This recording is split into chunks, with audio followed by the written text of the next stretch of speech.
Me voy a nuestro segundo invitado. Está con nosotros, no necesita mucha presentación, para hablar del lockout político, el señor Juan Grabois, que se anima a hablar de posibles soluciones a este tipo de movidas. Bienvenido, Juan, ¿cómo andás?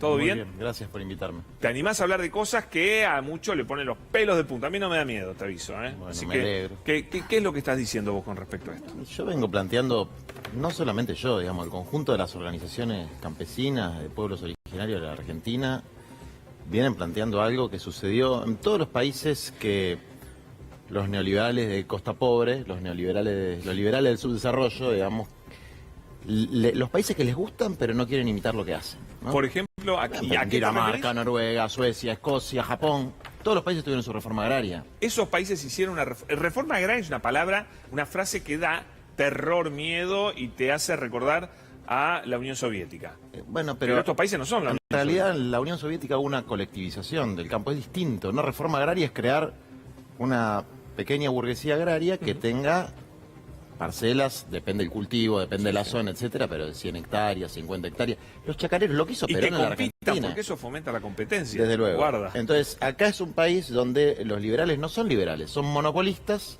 Conservadores.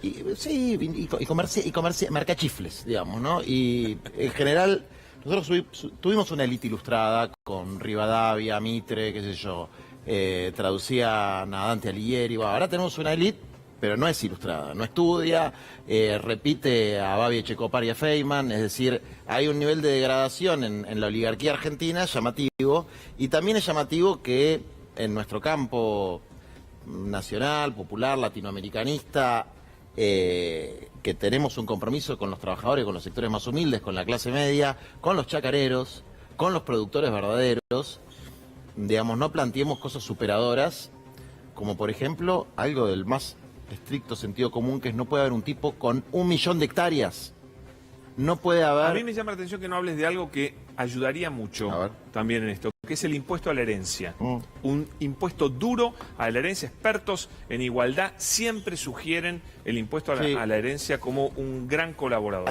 Por eso hay que distinguir, como en las retenciones hay que hacer la segmentación. En el tema de la herencia hay que distinguir las grandes fortunas de un tipo que tiene 3 departamentitos, siempre se pone y la un quiere piso, dar siempre se pone un piso. a los hijos. ¿Por qué? Porque la trampa que nos hace siempre el 1% es llevarse un pedazo de los sectores nacionales, de los sectores populares, como son los chacareros. Porque vos fijate, esta medida afecta a el 0.001% de la población, a menos del 10% de los empresarios, no te estoy hablando de la gente de campo, de los empresarios como totalidad. de las unidades productivas exportadoras, menos del 10%. Que son tipos que todos tienen una renta neta de más de 20, 25 palos, 25 millones de pesos anuales, el más chiquito. El más chiquito, uno que tiene... ¿De ganancia? De ganancia, renta neta. Uno que tiene, el más grande, que tiene de sojero, que tiene 60.000 hectáreas, tiene una renta neta de 1.200 millones de pesos anuales. Y de eso van a tener que meter 3 puntos. Sí. Y se van a cortar la ruta con los tractores que valen $80.000. Digamos. Entonces, y los compañeros nuestros, que están 40% de la población bajo la línea de la pobreza, que no tienen para comer, que le suben el 3% los alimentos todos los meses, están aguantando y están bancando para ver si el gobierno puede poner a Argentina de pie. Entonces, a mí me parece de una crueldad y de una codicia muy evidente, y a mí me da lástima, y yo tengo algunos, que no los voy a quemar, pero tengo algunos amigos, gente con la que hablo de las otras entidades, que en privado te dicen una cosa y en público te dicen otra. Ahora nos concentramos en eso, porque me importa mucho, pero quiero que Bernardo te pregunte. No, digo, Juan, ¿cuál sería la manera de hacer una reforma agraria? Digo, porque eso pleno siglo XXI puede sonar así como algo, digamos, anacrónico y demás, porque vos decís, las retenciones segmentadas, por ejemplo, son un viejo reclamo de la sociedad, de la Federación Agraria, que viene pidiendo que no se le cobre lo mismo al pequeño chacarero, el que tiene un campo de, no sé, de 70 hectáreas, que al dueño de una superempresa sojera que además exporta directamente, por ahí hasta tiene un barco, o procesa la misma soja y fabrica el aceite, etcétera. Muy bien que está el reclamo de las retenciones segmentadas, está perfecto. Ahora, hay problemas de fondo. Mirá, el modelo de monocultivo extractivo que no produce alimentos, que produce commodities, lo que ha generado es que perdimos en 30 años el 40% de las chacras de la Argentina. Es decir, hay un nuevo éxodo del campo a la ciudad, pero que no está motivado como el anterior, que era por el avance de la industrialización, sino por la expulsión. No son factores de atracción. Es el desierto verde. El desierto verde, eso expulsa. A ver, lo que pasa en el Chaco salteño con los wichis no tiene que ver solamente con el infame Urtubey, con la falta de medidas del nuevo gobierno de Salta, tiene que ver con que avanza la frontera sojera, rompen todo el monte, destruyen los bosques, no cumplen la ley de bosques y después te fumigan con glifosato. Entonces hay un problema de modelo que es muy malo para la Argentina. Nosotros tenemos más del 90% de concentración en las ciudades. Pero él te preguntó, creo, Bernardo, cómo sería la reforma. Mira, nosotros ¿no? planteamos decirlo, cuatro por ejes. ahí hasta podemos estar de acuerdo, pero depende en cómo se haga en la clave. 4 ejes. Primero, un tema básico. La tierra de que la trabaja. Hay en la Argentina varios decenas de miles de productores que son arrendatarios que no pueden vivir en el campo porque les alquila 1 hectárea, 1 hectárea y media en el cinturón hortícola de La Plata, en el sur cebollero de la provincia de Buenos Aires, en todo el país, que son de la migración boliviana, pero sus hijos ya nacieron en la Argentina. Son argentinos, sí. Que les alquilan, no les dejan construir ni tener una casa, viven en taperas, son miles. Eso es una realidad que no se conoce, que son los que producen los alimentos, la fruta y la verdura. Sí, la que consumimos acá, ¿eh? ¿Por qué ellos que viven hace más de 20 años en su tierra no la pueden comprar a través de un proceso de compra estatal? Pero eso se hizo en muchos países del mundo y se hizo en la Argentina también. Muchos de los chacareros actuales fueron... Mi abuelita, de Venado Tuerto, que en paz descanse se murió hace poco, mi abuelita me contaba que ella en la zona de Venado Tuerto, en la expropiación de la familia Chateaubriand, que era una familia de los franceses, de la oligarquía, bueno, le dieron 120 hectáreas al marido de ella, 120 hectáreas del lado, y así se fue creando los procesos de colonización agraria de la Argentina cuando había un proyecto de país. Entonces ahora hay un problema que no hay un proyecto de país, entonces si no se le da la tierra a quien la trabaja, no se revitalizan los pequeños pueblos.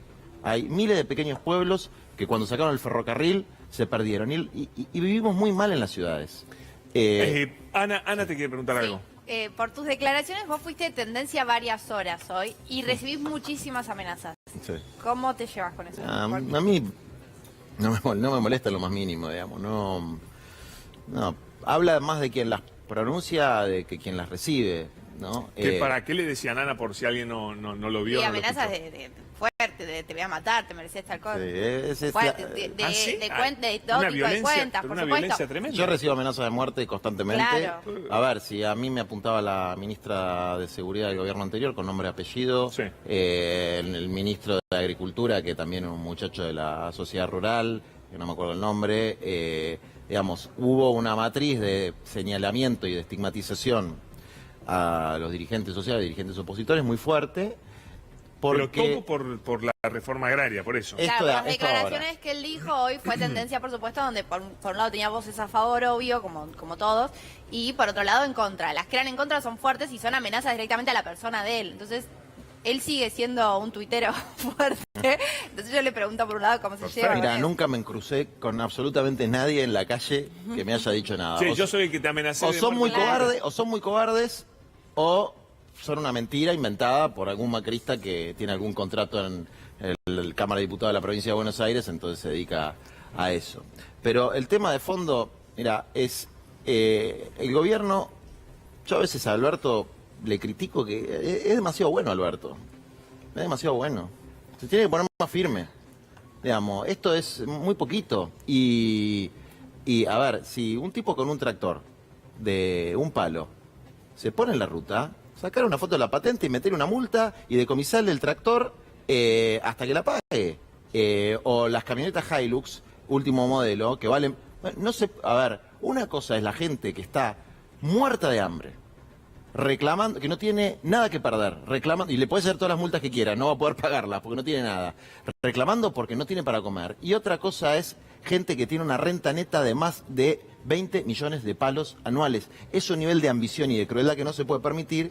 Y a mí lo que me entristece mucho es cómo a veces llevan casi como un brazo piquetero, por un lado, a los peones rurales, que los apretan porque son los que le pagan el sueldo, Pero por otro lado, a muchos chacareros agrupados en la CRA, en la Federación Agraria, que hasta por una cuestión ideológica o qué sé yo, si ellos se benefician con estas medidas, no importa, igual se dejan arrastrar. No son todos, yo tengo información de muchos que están muy enojados con esta situación, Claro. porque aparte, ¿cómo le explican, incluso un chacarero, cómo le explica a los hijos, a alguien que tiene una renta de estas características, que en una situación con el 40 y pico % de pobreza que dejó este gobierno, no puede aportar un 3% de la fortuna que gana en una subida de impuestos que es mínima, y solamente para el cultivo de soja y solamente para el 10% más rico? Entonces es de una crueldad muy grande. Clarísimo, Juan. Gracias, Bernardo Mañago, por habernos acompañado. Gracias, Pablo. Gracias por la Te invitación. liberamos y, por supuesto, Juan, muchísimas gracias. Gracias a ustedes.